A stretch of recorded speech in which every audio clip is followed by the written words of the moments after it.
அடை தோசை பிடிக்காதுன்னு சொல்றவங்களுக்கு கூட இந்த மாதிரி கிரிஸ்பியான ஒரு அடை தோசை செஞ்சு குடுத்தீங்கன்னா, வேண்டான்னு சொல்ல மாட்டாங்க. இன்னைக்கு நம்ம நல்ல கிரிஸ்பியான அடை தோசைக்கு மாவு எப்படி ரெடி பண்றதுன்னு பார்க்கலாம். பாருங்க தோசை எவ்வளோ கிரிஸ்பியா சூப்பரா வந்திருக்குன்னு.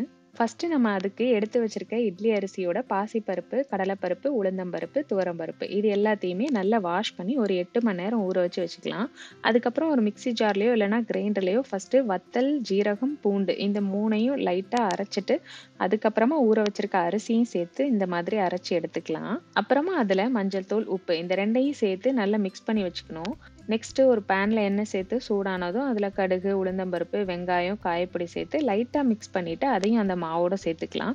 இந்த மாதிரி தாளிப்பு சேர்க்கறனால அந்த அடை தோசை சாப்பிட இன்னும் டேஸ்டியா இருக்கும். தோசை கல்லு சூடானதும் நம்ம எடுத்து வச்சிருக்க மாவை மெல்லிசா ஊத்திட்டு கொஞ்சமா எண்ணெய் ஊத்தி 2 சைடும் வேக வச்சு எடுக்க வேண்டியதுதான். நல்ல கிறிஸ்பியான அடை தோசை ரெடி. ட்ரை பண்ணிட்டு எப்படி வந்துச்சுன்னு சொல்லுங்க.